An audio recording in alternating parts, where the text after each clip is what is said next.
Continuamos con Cerrando la Noche y nuevamente tenemos la compañía de don Claudio Camayo. Claudio es un integrante activo de este equipo Cerrando la Noche, que no es un secreto para nadie, que ha estado como equipo y de manera individual apoyando la posibilidad de que Claudio sea el sustituto de la ex diputada, hoy superintendente de seguro, Josefa Castillo, en razón de que fue legítimamente uno de los diputados más votados de los que quedaron fuera gracias al método Hong para ocupar una curul en esa circunscripción. Y sobre este tema, que todavía no hay una definición oficial y otros, vamos a hablar con Claudio Camayo. Buenas noches, Claudio. Claudio, buenas noches, hermano. Saludos, hermano Junior, saludos, Giovanni. Solo corregirte un tema, lo de don Claudio le decían a mi papá, no puede decir Claudio, Claudito, hermano mío, como tú quieras. Además tenemos dijo que yo, eso es él tirándote a muchacho. No, yo no niego que soy más viejo que tú, no, es así. Pero bueno. Tú te ves jovencito, te ves más joven que yo, eso sí. Porque no, Penélope parece que te trata muy bien. No, ahí no hay problema. Claudio, escuchamos hoy en los medios de prensa una posición que expresó el presidente del Partido Revolucionario Moderno, señor Paliza, en que hablaba, entre otras cosas, de que parece que es un hecho que los sustitutos de los diputados que han renunciado porque tienen otro puesto, o en el caso de la diputada de Mao, porque lamentablemente murió, que ninguno de los familiares en principio van a sustituirlo. Sin embargo, mencionó un elemento que no había sido parte del debate público, en el sentido de que si una mujer renuncia, quien le debe sustituir es justamente una mujer. Si es un hombre, igual, por el tema de la cuota de género. Este es un elemento nuevo que no habíamos escuchado durante estos 2 meses que hay, cerca de 2 meses que hay de debate con relación a las sustituciones. ¿Eso es una posición oficial, Claudio? Fíjense, pues les edifico sobre el tema. Resulta que el partido, ya con la de ayer, van 3 veces que se reúne a tocar este tema. Por distintas circunstancias, sobre todo por lo tenso y digamos por el choque de intereses que genera el tema, no se había podido decidir. De hecho, ayer tampoco se pudo tomar una decisión. La decisión que se tomó fue delegar en el presidente del partido, la secretaria general del partido, delegar esa designación. Cuando hablamos de choque de intereses, no solamente hablamos de los intereses de los diputados renunciantes involucrados. Estamos hablando de cambiar con una cultura política. Cambiar con una cultura política no es fácil, porque no solamente están esos diputados, sino que hay diputados también actuales que no quieren que se establezca un método democrático, por si en algún momento ellos pasan al tren gubernamental o por si cualquier circunstancia tienen que dejar sus curules, que le queden a uno de sus allegados. Cuando el presidente Paliza habla de que no se designarán familiares, sin duda es un paso de avance que felicitamos, pero no es solamente que no se designen familiares, es que no se designen allegados tampoco, porque no se puede manejar eso como un término patrimonial.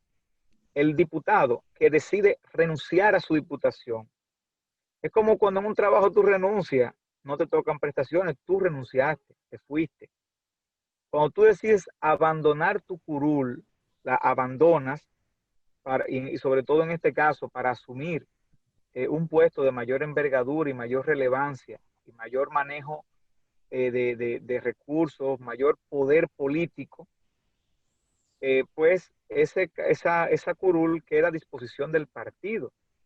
Y lo que se ha venido planteando es de que de hecho hubo un artículo reciente publicado por Somos Pueblo, que recoge un enfoque jurídico doctrinario muy interesante, que plantean que por el principio democrático y el principio de razonabilidad, cuando en la ley hay un vacío, la ley de partido, la ley electoral y la misma constitución no establecen un criterio definido de cuál es el procedimiento. No hay un procedimiento, sencillamente el órgano de dirección del partido propone la terna con la única el único requerimiento de que sea una persona, que sea el partido que lo postule y que sea de la demarcación donde ocurrió la vacante. Solo esos dos requisitos. ¿Qué ocurre? La ley entonces tiene un vacío y cuando hay vacíos en la ley, esos vacíos se llenan con los principios de interpretación de las normas jurídicas. Y en este caso hay dos principios, que es el principio democrático y el principio de razonabilidad. Si la ley, que cuando los combinamos, podemos llegar al siguiente análisis. Si la ley no dice cómo debe ser, no dice cómo debe ser, puede ser cualquier persona que cumpla con ser del partido y de la demarcación. Pero es razonable colocar a una persona por la cual esa población no ejerció, o sea, el favor del voto, cuando hay personas por la cual esa población ejerció el favor del voto, porque el sufragio es intransferible, es indelegable. Entonces, para que se mantenga la línea, y esto es lo que se ha venido debatiendo durante estos 2 meses, y es lo que realmente nos entusiasma, que se mantenga la representatividad, que se mantenga la representatividad democrática, designando a los que siguen en votación, o sea, de los no electos por el método Hunt, que es un método proporcional para candidaturas plurinominales, que de los no electos se designe a quien más votos obtuvo. En este caso, en el caso de la circunscripción 3, allá que el partido postuló 11 candidaturas, yo quedé en el lugar número 6, el partido logró 5 escaños y por lo tanto, de hecho yo quedé a 300 votos del compañero Juan José Rojas Tabar, que hoy es diputado, apenas 300 votos de ese compañero. Entonces, lo que se plantea es que al abrirse una vacante, que quien sigue en la línea de sucesión democrática y que este método se aplique no solamente en mi caso, porque yo no quiero que se aplique privilegiadamente en mi caso, sino que se aplique, que se establezca como un método y que se cree un precedente. Yo sé que hay personas que se resisten a que se creen estos precedentes, porque la democracia a veces es buena para unas cosas y es mala para otras. O sea, pero no debe ser así. La democracia debe ser buena cuando me beneficia como cuando me perjudica. Y este elemento que se trajo el día de ayer, el elemento del género, lo que se había planteado, y posiblemente eso fue a eso era que se refería el compañero Paliza, a que se mantenga la cuota de representación femenina en la Cámara. Ahora, ¿qué ocurre? Que como hay una compañera que falleció en Mao, que es una mujer, y está la compañera Josefa Castillo, que es una mujer, o sea, hay 2 mujeres, o sea, porque recuerden que hay 4 vacantes, 3 que renunciaron y una compañera que falleció.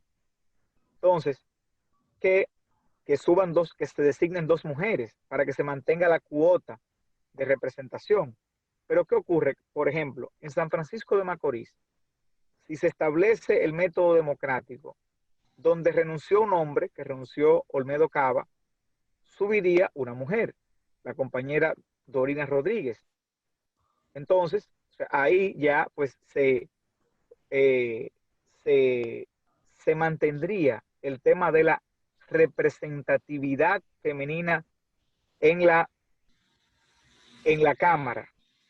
Lo que a nosotros no nos gustaría, nos haría sentir muy mal, porque en el caso aquí de la circunscripción 3 de la provincia de Santo Domingo, la compañera Josefa Castillo, dentro de un sentimiento natural de madre, estuvo promoviendo que fuera su hijo, quien de hecho es también un dirigente, además de ser su hijo, es un dirigente político. O sea, que no es solamente porque haya sido su hijo, sino que también es una persona que eh, tiene pues un peso político dentro de la juventud del partido.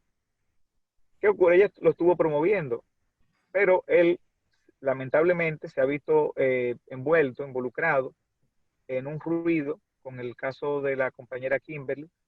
Eh, ellos son pareja, pero además también es un tema de que él fue regidor en Boca Chica, y recuerden que también parte de las cosas que se le señalan a ella es un contrato en Boca Chica, y pues lamentablemente se ha visto envuelto en esa situación, lo que lo ha descalificado para ser propuesto. Básicamente hay un tema de que el partido, pues proponer una persona que esté involucrada en una situación de ese tipo sería casi una indelicadeza del partido. Entonces ahora que ocurre eso, después de 2 meses de discusión, entonces ahora que él ya no lo pueden proponer, entonces ahora introducen el tema de género, donde una vez dice, bueno, pero la intención ¿cuál es? La intención es bloquearnos. Y me resultaría bastante doloroso que utilicen un tema tan sensible como es el tema del género, como es el tema de la cuota de género, un tema tan importante como es ese tema, que lo utilicen eh, con fines de, de imponer ciertos intereses. Eso de verdad que sería, para mí sería de verdad muy, muy doloroso que se utilice un tema tan delicado para meterlo en una discusión política donde lo que se está, mira, yo estoy de acuerdo con el tema de género, yo estoy completamente de acuerdo con el tema de género, pero el tema de género se aplica sobre todo para las candidaturas, y ojalá que en la designación que se haga, si baja, como hay 2 mujeres salientes, que entren 2 mujeres. Lo que no estoy de acuerdo es con lo que donde hay una mujer, se coloque una mujer, cuando se puede, y expresábamos con el tema de la compañera Dorina Rodríguez, se puede satisfacer el tema de la cuota de género y a la vez satisfacer el principio democrático. Entonces, se puede respetar la democracia y a la vez respetar la cuota. Incluso nosotros hemos llegado incluso más allá con el discurso de la cuota de género. Nosotros hemos planteado que la cuota de género debería establecerse incluso en los puestos de designación, que los ministerios, por lo menos el 40% sean mujeres, que en las direcciones generales, en las direcciones, los viceministerios, el 40% por lo menos sean mujeres. Lo hemos establecido, y de hecho es bien fácil, porque ahí no está sujeto, porque ahora mismo la cuota de género es el 40% de las candidaturas. Pero, por ejemplo, miren el Senado, donde creo que tenemos 2 o 3 mujeres solamente, de una matrícula de 32. Entonces, y aunque felicitamos el tema de las gobernadoras que que estableció el presidente Abinader, que es un paso importante de avance, pero también sabemos que el rol de las gobernaciones en la República Dominicana es un rol que es casi decorativo. Entonces, es un rol casi cosmético. De hecho, muchas personas no saben ni siquiera cuál es el rol de una gobernación. Pero son de las cosas que tenemos que ir avanzando. Pero traer ese tema a esta discusión de las curules, a esta altura, como que llama a suspicacia, sinceramente. Pero yo lo que entiendo es que tal vez fue un error de interpretación, y lo que se refería el compañero Paliza es a que se mantenga la cuota de representatividad en la Cámara.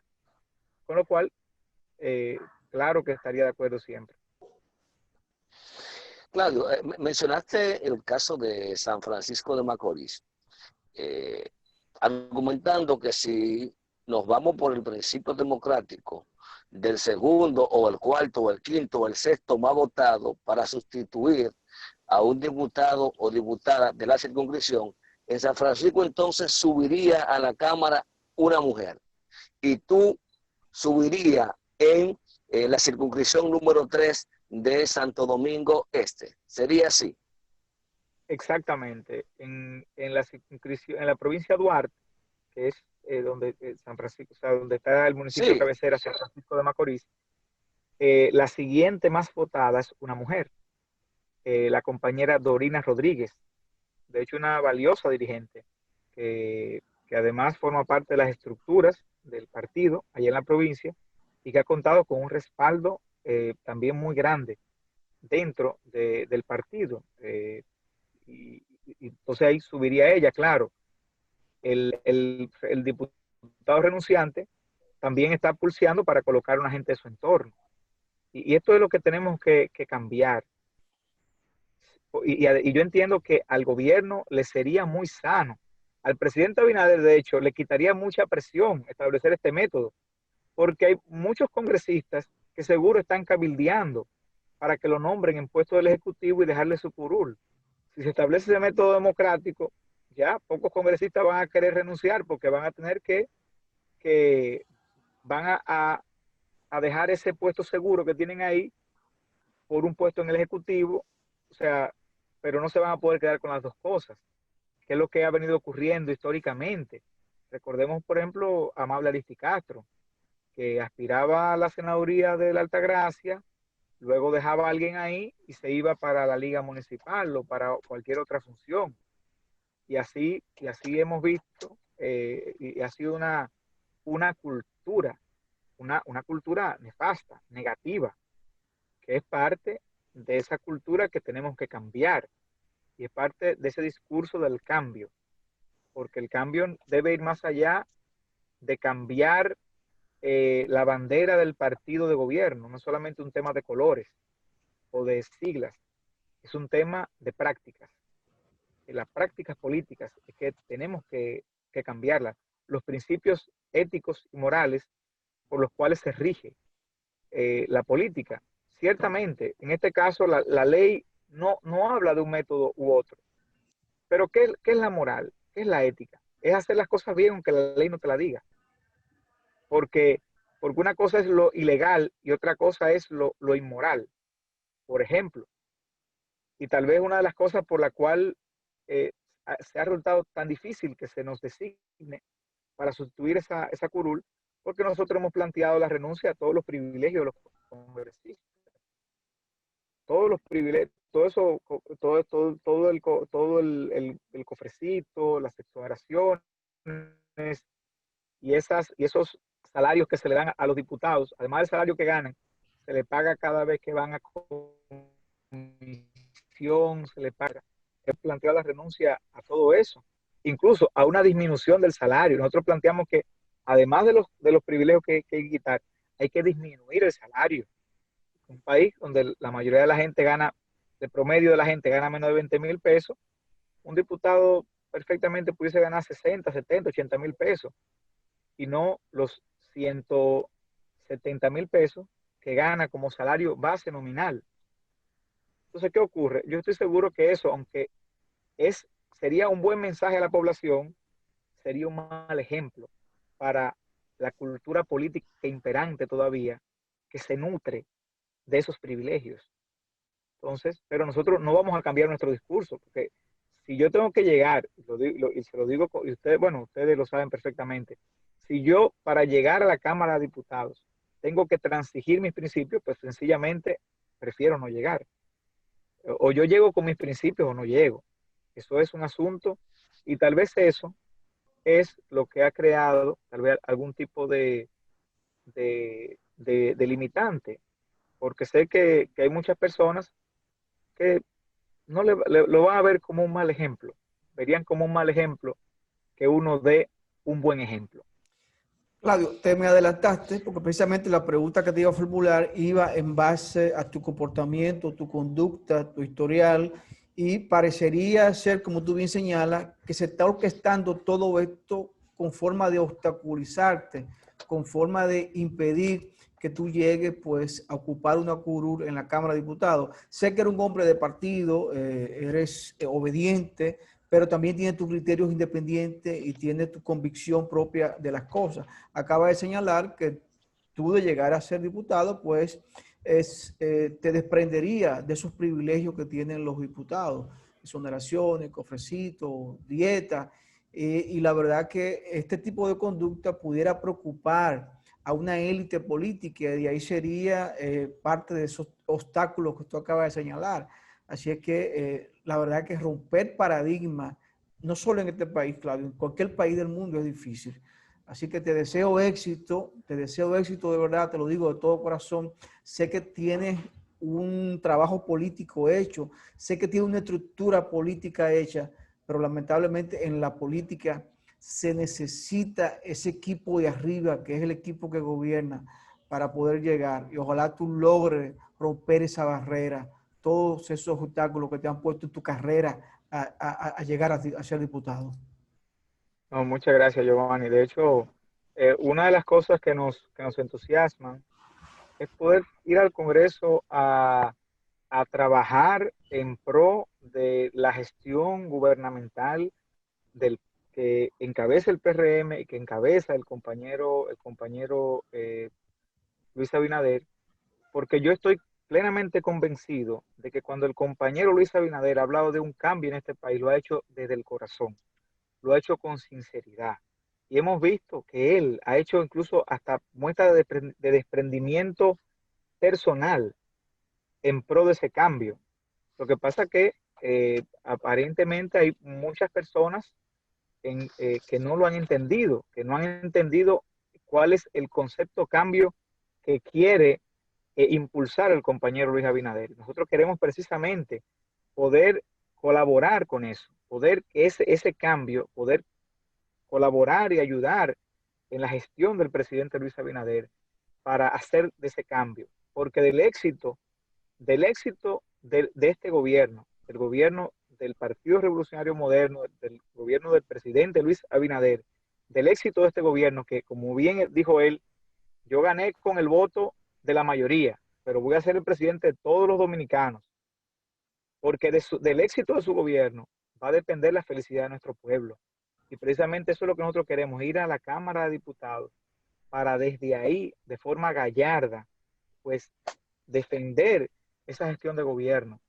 Y pues, porque nosotros sabemos el rol, este es un momento muy delicado para la democracia dominicana, para la economía dominicana, para el sistema político dominicano, y eso lo sabemos, estamos en una etapa y por lo tanto tenemos que ponernos a la altura de las circunstancias. Nosotros tenemos que ir a construir, a proponer, a ayudar, a colaborar, no hacer jamás piedra de tropiezo, todo lo contrario, tratar de poder allanar el camino del compañero Luis Abinader y del gobierno encabezado por el Partido Revolucionario Moderno.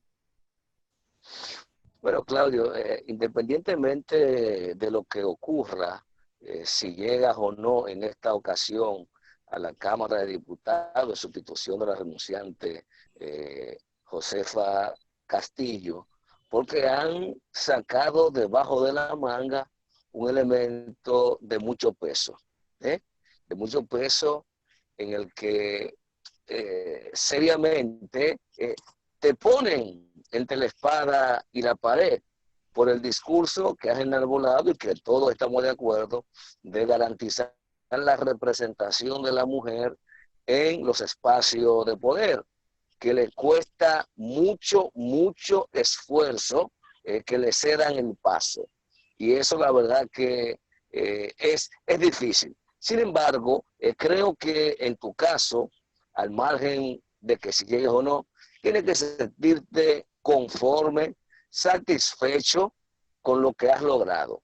Porque lograr la cantidad de votos que tú sacaste en esa circunscripción, sin recursos, sin clientelismo, la verdad que es una hazaña. Y yo creo que eso es un impulso para tu carrera política, que va en ascenso. Si comparamos la cantidad de votos que sacaste en el 16 con la que sacaste en el 20, evidentemente que es un salto bastante grande y no necesariamente tiene que ver con la influencia del partido, porque lo que tuvimos de cerca, sabemos que hubo mucho metedera de pie para que candidaturas alternativas que no eran originalmente de ese partido no pasaran, y tú lo sabes.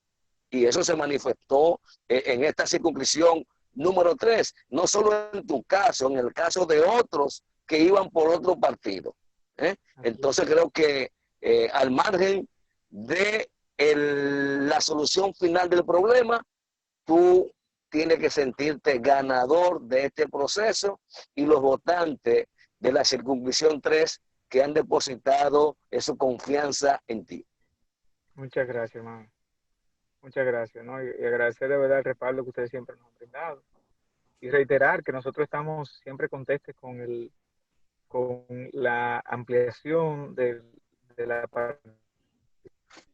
participación femenina, y con lo que nos preocuparía de verdad y nos resultaría, porque utilizar, por ejemplo, el tema de género como un elemento básicamente de retaliación política, entiendo que incluso se le hace un feo servicio al sector femenino de nuestro país. Y sí espero, sí, sinceramente espero que dentro de esas ternas, que son para sustituir 4, por lo menos, o sea, que se mantenga la representatividad de que 2 mujeres vayan y que se mantenga ese criterio paritario. En eso yo estoy completamente de acuerdo, pero durante 2 meses estuvieron proponiendo a un hombre y ahora que ese hombre no pueden proponerlo, entonces ahora meten a una mujer. O sea, quieren meter a una mujer, eso entiendo que llama a suspicacia. Y es una pena que se utilice un tema tan delicado y tan importante para imponer ciertos intereses en términos políticos. A eso es que nos referimos, pero claro que estamos completamente contestes con el tema de género y la participación de la mujer en la política. Es fundamental y muy importante. Claudio, con tu permiso y de los amigos televidentes, tenemos que irnos a una pausa. Vamos a la pausa, luego de la pausa venimos ya con el segmento final de esta entrevista con Claudio Camaño Vélez, importante dirigente del PRM. En el pasado fue candidato a diputado por este mismo partido en la circunscripción número 3 y ahora mismo pues está inmerso, si se quiere, en una pequeña lucha interna dentro de su partido para ser sustituido y que él pueda pues llegar a una curul que quedó vacía, quedó vacante. Vamos a la pausa y volvemos en breve.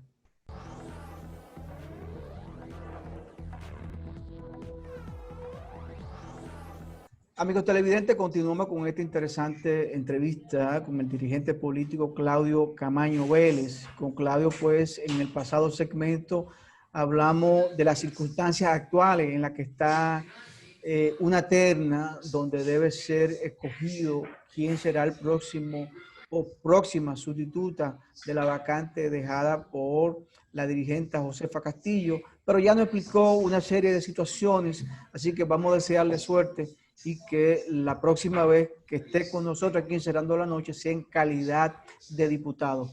Pero por otro lado, me gustaría preguntarle a Claudio, y creo que esa es la pregunta de los amigos televidentes, ¿cómo visualiza Claudio Camaño el gobierno del licenciado Luis Abinader? ¿Cómo él ve la gestión en estos 60 y tantos de días que tiene y que hemos visto algunos problemas en las redes, que hemos visto disgustos en algunos lados de las bases del PRM exigiendo empleo, incluso dirigentes, medios, y sé que hay una efervescencia de cierta dirigencia PRMista que quiere llegar y ocupar un puesto público. ¿Cómo ve la gestión? ¿Cómo va? Y ahora con la salsa de algunos productos de la canasta básica, Claudio. Tu percepción como Claudio Camaño, dirigente político. Sí, fíjense, voy a tratar de ser lo más objetivo posible. Yo soy miembro del partido de gobierno y además, básicamente trabajé políticamente para que hoy Luis Abinader sea nuestro presidente, pero trataré de ser lo más objetivo posible. Fíjense, el presidente Abinader asumió el gobierno en unas circunstancias muy excepcionales. Sobre todo recibió un país, primero con una institucionalidad política muy deteriorada, porque se utilizó la práctica de utilizar al Estado para enriquecimiento, privilegios e impunidad. Básicamente se maltrató la institucionalidad. El presidente Abinader asumió el gobierno con una situación económica catastrófica, no solamente por el impacto económico de la pandemia, sino también por las secuelas económicas de una administración deficitaria, la corrupción también sale muy costosa, de un endeudamiento público sin piedad. Entonces recibió en términos económicos muy precario, en términos sanitarios, en medio de una pandemia, asumió el gobierno, y en términos políticos, pues también tuvo que, para poder lograr llegar al poder, tuvo que crear una amplia coalición de fuerzas políticas, lo cual también le obliga a tener que establecer no solamente el gobierno que él quiera, sino que tiene también que consensuarlo con esos sectores que le respaldaron. Entonces, pero a pesar de todas estas dificultades, el presidente Abinader ha ido dando muestras de un compromiso sincero con el pueblo dominicano. Se le nota hasta en el semblante cuando habla, se le nota la preocupación sincera por los problemas y por la realidad que está viviendo el pueblo dominicano. Ha practicado, ha establecido criterios de austeridad en su gobierno, los cuales pueden ser mejorados. Pueden ser mejorados. De hecho, basta con que el presidente diga: aquí se va a cumplir la ley de administración pública y nadie puede ganar más que el presidente. El presidente tiene un salario de 450,000 pesos, a los cuales él renunció, pero es el salario que está establecido, 450,000 pesos. Y la ley de administración pública establece que nadie puede ganar más que su superior inmediato. O sea, un director no puede ganar más que el director general. Ese director general no puede, al cual él está adscrito, y por lo tanto ese ministro tampoco puede ganar más que el presidente. El presidente es la cabeza de la administración pública, y por lo tanto nadie puede ser. Sin embargo, hay toda una serie de funcionarios de cargos públicos que ganan en muchos casos hasta más que el doble del presidente. Entonces todavía hay mucho por donde se puede recortar, se puede seguir incrementando esa política de austeridad. El presidente la inició y ha dado muestras contundentes de eso. O sea, también el gesto del presidente, como era un clamor del pueblo, colocar a una procuradora general de la República, no solamente que se ha manejado con criterios de independencia, que nadie puede decir que doña Miriam Germán es un títere, es un musú del presidente Abinader, como sí lo era el anterior procurador. O sea, es una persona, doña Miriam es una persona que tiene sus criterios y que los va a llevar adelante. Además de ser independiente, es una persona capaz, es una persona que conoce perfectamente la norma jurídica procesal en términos penales, y es una persona que ha dado una muestra de eficiencia y de compromiso ético y moral a lo largo de décadas de ejercicio profesional. Entonces, ese hecho también es una muestra del compromiso del compañero Luis Abinader, del compañero presidente Luis Abinader, contra la impunidad, y además colocar en la dirección de ética e integridad a una persona como doña Milagros Ortiz Bosch, que sin duda es uno de los grandes referentes morales que cuenta la política dominicana. Colocarla ahí, colocar a un Carlos Pimentel en compras y contrataciones, colocar a un Carlos Pimentel en compras y contrataciones, es decirle a todos los funcionarios públicos: hagan sus cosas transparentes, porque Carlos Pimentel es una persona cuadrada, es una persona sumamente recta, y que no va a permitir que su trayectoria política y humana se vea lacerada por nutrir aquello que él tanto ha combatido, que es la corrupción administrativa. O sea, el presidente Abinader ha dado muestras claras y contundentes de que quiere llevar adelante una gestión.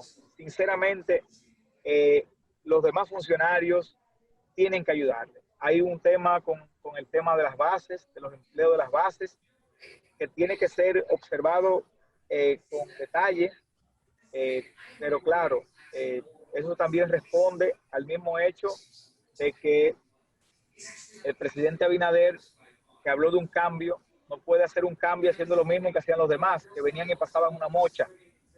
Ahora hay un proceso en el cual hay que evaluar los perfiles de esas personas que están ahí, que están en los puestos públicos, cuáles realmente tienen el perfil para seguir ahí, cuáles deben ser sustituidas y sustituirlas acorde a los procedimientos legales establecidos. Yo estoy seguro que en los próximos meses, sobre todo a partir de enero, porque recordemos que el presidente Abinader está gobernando con el presupuesto que le dejó Danilo. El presupuesto del presidente Abinader empieza en enero y también en enero va a empezar una reestructuración de la administración pública. Sin duda, no ha cambiado todavía la cultura política dominicana. Hay mucho que trabajar en eso, pero lo que sí indiscutiblemente ha cambiado es la voluntad política que emana desde el Palacio Nacional. Eso sí ha cambiado. Esperemos que esa voluntad comience a incidir y a cambiar la cultura política nacional. Mario, tú sabes que hablaste de los altos salarios. Yo creo que la ciudadanía espera que en los próximos días, si ciertamente el presidente no tiene en principio la facultad mediante decreto de ordenar que todo el mundo gane menos que él, pero sí tiene la posibilidad de persuadir, de exhortar públicamente a esos altos funcionarios que ganan sobre $10,000. He dicho $10,000 porque en efecto estamos hablando de 600,000 pesos. Posiblemente un salario de 600,000 pesos hacia abajo en esta circunstancia es prudente, pero todos estos salarios que sobrepasan esa cantidad, creo que es un insulto a las demás escalas salariales vigentes en la República Dominicana. Cuando hablamos, como tú decías al principio de la conversación, que el salario mínimo promedio general no llega a 15,000 pesos, hablaste de 20, haciendo una concesión, pero el salario mínimo nacional no es 20,000 pesos. Por lo tanto, que existan personas que ganen 1,000,000 y tanto de pesos, 900,000 pesos, en una circunstancia tan especial como la que vive la República Dominicana, no es justo. Pero además, yo entiendo que todo el que llega a un puesto con ese nivel de privilegio, no le interesa que nadie cambie, porque él está por encima y el funcionario tiene que igualarse a sus electores para que sienta, parezca y disfrute lo mismo que ellos disfrutan. Y pienso que en eso el presidente tiene que hacer un esfuercito, a ver si logramos que el próximo año una nivelación más justa y equitativa de los salarios públicos. Claudio, 100% de acuerdo. Porque está teniendo la entrevista y me gustaría que nos hable un poquito por qué las alzas de los productos de primera necesidad. Estamos hablando, hoy escuché al ministro de Industria y Comercio, licenciado Víctor Iso Bisonó, decir que eso se debe a fruto de la misma pandemia que no la manejó bien el gobierno pasado y ahí que se arrastra esas alzas en ciertos productos, la canasta. Tú que sabes, que sé que eres un hombre agricultor que cultiva, ¿por qué? ¿Por qué la salsa de estos productos? Por lo menos el plátano y la cebolla y algunos otros rubros. Bueno, miren, hay muchos elementos. Primero, un elemento es el mismo tema del alza del dólar. Recordemos que muchos de estos productos que son producidos aquí en el país, el abono que se le echa no se produce aquí. De hecho, son abonos que son derivados del petróleo, son petroquímicos, que cuando sube el dólar también aumentan. Para sembrar un plátano tú necesitas arar con un tractor que a su vez utiliza gasoil. Ese plátano hay que trasladarlo de un camión que también funciona con gasoil. Y que a su vez ese combustible se compra con dólares. Es un tema de una alza inflacionaria importante, pero sobre todo, aquí que yo creo que más que mirar hacia atrás y decir, no, eso es culpa de tal o cual cosa, lo que tenemos que concentrarnos en qué podemos hacer nosotros para que las cosas bajen, porque es inconcebible que en la República Dominicana un plátano cueste 30, 40 pesos. Eso es inconcebible. Creo que si pueden haber razones, no hay excusas. No hay excusas para que eso siga costando eso.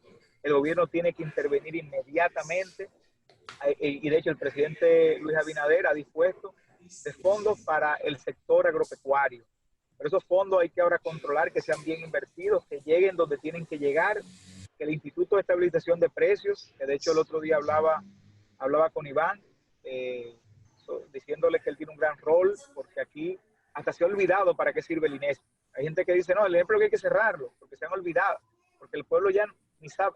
El INESP era una finca política donde tú colocabas a un partido minoritario ahí, te toca el INESP, búscatela. Sin embargo, el INESP juega un rol fundamental en lo que es la estabilización de precios, romper con las especulaciones. Así que esperamos que las políticas fiscales del gobierno y de producción nacional y de fomento puedan contribuir a que la gente por lo menos pueda comer. Claudio, agradecerte de verdad que haya estado con nosotros. Sé que tiene una agenda apretada, pero gracias por permitirnos entrar en contacto contigo y que el público televidente pues, pueda escuchar tus impresiones sobre el gobierno y sobre todo de tus aspiraciones a ocupar una posición en la Cámara de Diputados. No, muchas gracias a ustedes. Y esto de la virtualidad tiene sus ventajas. Ya no hay que atravesar los tapones para llegar allá, pero también tiene sus desventajas. Por ejemplo, el cafecito de María aún no hace falta. Pero de verdad que siempre agradecido, siempre orgulloso del respaldo que he contado con ustedes y de verdad que me siento parte de la familia de Cerrando la Noche. Gracias, hermano. Señores, a ustedes conversamos con el dirigente político Claudio Camaño Vélez. Gracias como siempre por haber estado con nosotros. A ustedes, gracias por la sintonía. Este equipo encabezado por Junior Espinosa y un servidor, Giovanni Almonte. Les deseamos feliz resto de la noche y hasta mañana.